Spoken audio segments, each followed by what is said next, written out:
Hello दोस्तों, आप सभी का स्वागत है हमारे YouTube channel SSC coaching classes में। आप हमारे यूट्यूब चैनल को हैंडल @SSC कोचिंग क्लासेस के नाम से भी सर्च कर सकते हैं।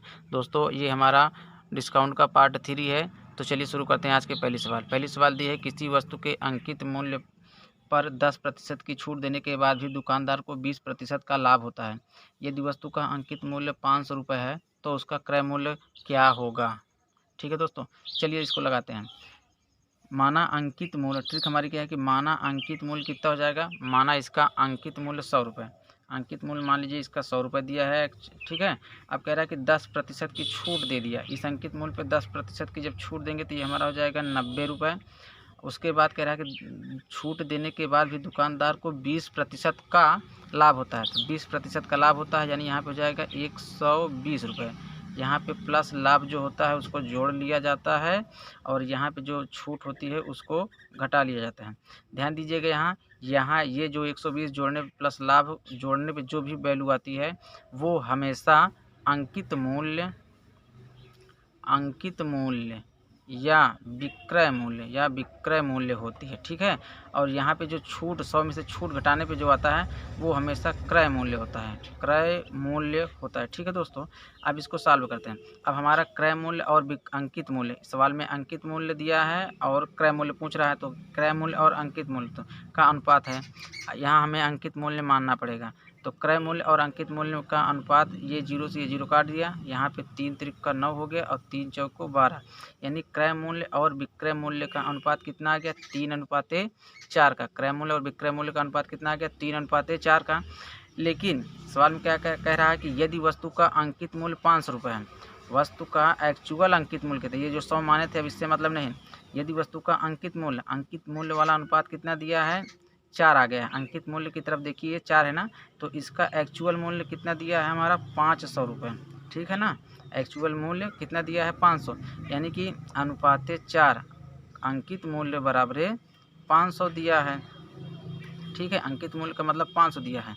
तो अब अनुपाते 4 का मतलब 500, तो अनुपाते 1 का मतलब क्या हो जाएगा, अनुपाते 1 का मतलब हो जाएगा हमारा, अनुपाते 1 का मतलब इससे काट दो, 4 4 1 कम 4, 1 बचा 4 दूनी 8, 2 बचा 4 पंचे 20, यानी अनुपाते 1 का मतलब हो गया 125।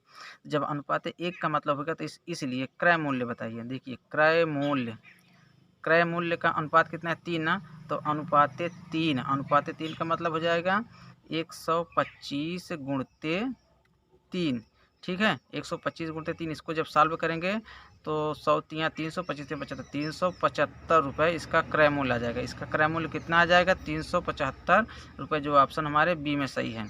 ठीक है दोस्तों, इसमें किए क्या है कि माना अंकित मूल्य को 100 मान लिए हैं, 100 में से छूट को घटाते हैं तो वो क्रय मूल्य माना जाता है, और 100 में ही जब लाभ को जोड़ते हैं तो उसको अंकित मूल्य या विक्रय मूल्य माना जाता है।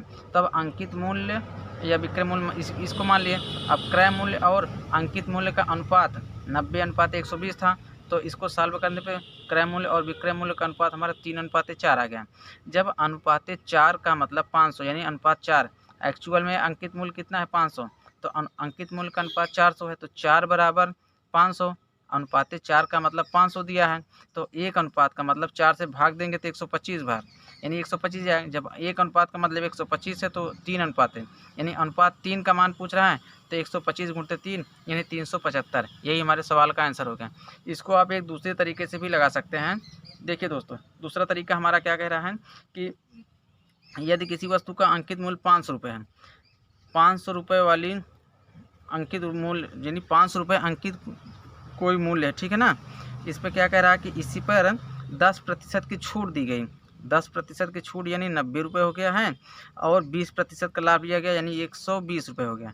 ठीक है, तो अब इसका क्रय मूल्य बताना है। अब इसका क्रय मूल्य ज्ञात करने के लिए 1 0 से ये 1 0 काट दीजिए, 3 त्रिका 9 हो गया और 3 चौके 12 ये हो गया। अब 4 का 4 हो गया और 4 एक नम 4, फिर 1 बचा 4 दूनी 8, 2 बचा 4 पंचे 20, यानी कि 125 गुणते 3 का मतलब हो जाएगा हमारा 375 रुपये क्रय मूल्य।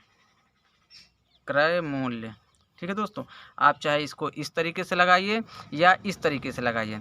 इस तरीके से लगाने में क्या होगा, दिया है कि 500 रुपये की कोई चीज़ है, 500 रुपये का कोई अंकित मूल्य है 500 रुपया, इस पर हमें 10% की छूट यानी 90 रुपये हो गया है। दुकानदार को 20% का लाभ यानी बटे 120। इसको सॉल्व करने पे हमारा 375 रुपये आ गया क्रय मूल्य। ठीक है दोस्तों, ये हमारा 60 ट्रिक है और ये भी ट्रिक है। दोस्तों उम्मीद करते हैं कि आपको ये वीडियो पसंद आया होगा। चलिए दूसरे सवाल की तरफ चलते हैं। हमारी दूसरी सवाल दी है, एक घड़ी का अंकित मूल्य 825 रुपया है, इस पर 20% की छूट दी गई, फिर भी दुकानदार को 10% का लाभ हुआ, तो घड़ी का क्रय मूल्य ज्ञात कीजिए। ठीक है, अंकित मूल्य दिया है और क्रय मूल्य पूछ रहा है, तो करना क्या पड़ेगा, हमको सबसे पहले लिखिए। अब यहाँ पे 100 नहीं मानेंगे, डायरेक्ट यहाँ से क्रय मूल्य, डायरेक्ट यहाँ लिखिए क्रय मूल्य अनुपात अंकित मूल्य, अंकित मूल्य, क्रय मूल्य और अंकित मूल्य में क्या अनुपात होगा। क्रय मूल्य का मतलब 20% की छूट दी गई, तो 100 में से 20 घट जाएगा, तो यहाँ पे हो जाएगा हमारा 80। अनुपात लगाइए, 10% का लाभ हो रहा है, तो अंकित मूल्य यानी 10% का लाभ हुआ, तो 100 में 10 जोड़ दीजिएगा तो 110। ये हमारा क्रय मूल्य और अंकित मूल्य का अनुपात आ गया। 1 0 से 1 0 कट गया, यानी कि 8:11 का अनुपात आ गया हमारा क्रय मूल्य और अंकित मूल्य का अनुपात। लेकिन एक्चुअल में अंकित मूल्य दिया कितना, 825, अंकित मूल्य हमारा कितना दिया है, 825 रुपये। तो ये 825 रुपये का कितना गुना, 11 का कितना गुना है, तो 11 सत्ते 77, 11 पचे 55, यानी कि ये 75 गुना है। ये जब ये 11 का 75 गुना है, तब ये भी अंकित मूल्य जो है 75 गुना है, तब ये भी हमारा 75 गुना इधर भी होगा, ये भी क्रय मूल्य भी हमारा 75 गुना होगा।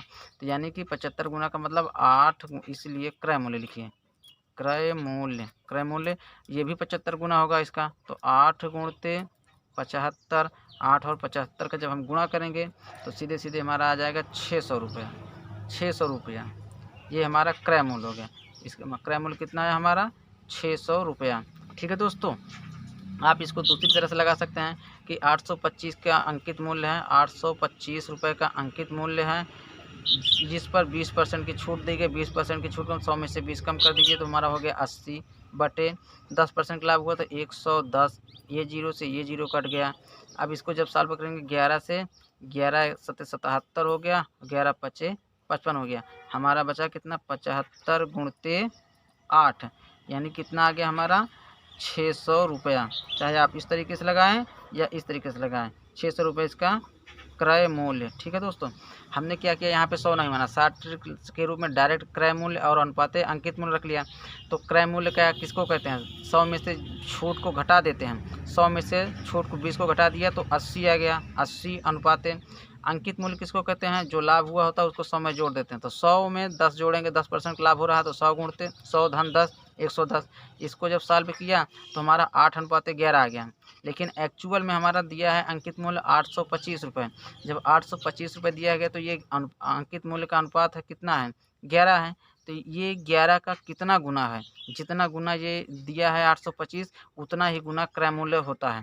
तो 11 का कितना गुना है, 11 का 75 गुना है। कैसे ज्ञात हुआ, 11 से काटिए, 11 से 11 सत्ते 77, 5 11 पचे 55, यानी ये जब 55 गुना 75 गुना है ये, तो ये क्रय मूल्य भी 8 का 75 गुना होगा, इसलिए 8 गुणते 75, यानी साड़ी का अंकित मूल्य 840 रुपये है, तो साड़ी का क्रय मूल्य ज्ञात करो। ठीक है दोस्तों, अब हम इसको डायरेक्ट कहते हैं कि क्रय मूल्य अनुपाते अंकित मूल्य यानी मार्क CP अनुपाते MP। तो CP यानी क्रय मूल्य को कैसे करेंगे, 100 में से हम जो छूट होती है उसको घटाते हैं, तो वहाँ पे क्या माना जाता है, क्रय मूल्य। तो 100 में से 20% का बट्टा घटा देंगे तो यहाँ पे हो जाएगा 80 अनुपात है। अब क्या कह रहा है कि एक व्यापारी को कितने प्रतिशत लाभ होता है, 12% का लाभ होता है, 12% का लाभ। इसका मतलब हो जाएगा अंकित मूल्य हमारा कितना हो जाएगा, 100 में 12 जुड़ जाएगा तो 112। ठीक है दोस्तों, कितना जाएगा हमारा, 112। अब इसको जब सॉल्व करेंगे तो इसको सॉल्व करने के बाद इसको किससे काटते हैं, इसको और सॉल्व कर लें, 4 से काटो, 4 दूनी 8, ये 0, 4 दूनी 8, 3 4 8 32, फिर से काट दीजिए, 4 पंचे 20 और 4 सत्ते 28, यानी कि 5:7। क्रय मूल्य और अंकित मूल्य का कितना अनुपात आया, 5:7 का अनुपात आया। ठीक है दोस्तों, अब 7:7 यानी अनुपाते 7, अंकित मूल्य का अनुपात है 7, तो 7 बराबर कितना दिया है, 7 बराबर हमारा दिया है 840 है। अंकित मूल्य हमारा अनुपात 7 का एक्चुअल रेट कितना दिया है 840 रुपये। तो ये 7 का कितना गुना होगा, तो 7 का कितना गुना हो जाएगा, यानी कि 7 एकम 7, 1 बचा 7 दूनी 14, 0 यानी 120। ये कितना गुना हो गया, 120 गुना। जब इसका 120 गुना अंकित मूल्य का 120 गुना है, तब ये भी क्रय मूल्य भी हमारा 120 गुना होगा। इसलिए क्रय मूल्य CP का मतलब ये भी हमारा 120 गुना ही होगा। तो 5 गुणते 120 गुना, 120 गुना जब करेंगे तो 12 पंचे 60, 600 रुपया कितना आ जाएगा, 600 रुपये इसका क्रय मूल्य हो जाएगा। ठीक है, इसका क्रय मूल्य कितना हो जाएगा, 600 रुपये। यही हमारा आंसर हो गया। ठीक है दोस्तों, आप इसको इस तरह से भी कर सकते हैं। अंकित मूल्य 840 रुपये दिया है, इस पर जो है 20% का बट्टा दे दिया है, 80 हो गया। 100 में से 20% घटा देंगे, 80 हो जाएगा। बटे 12% लाभ है, यानी 100 में 12 जुड़िएगा 112।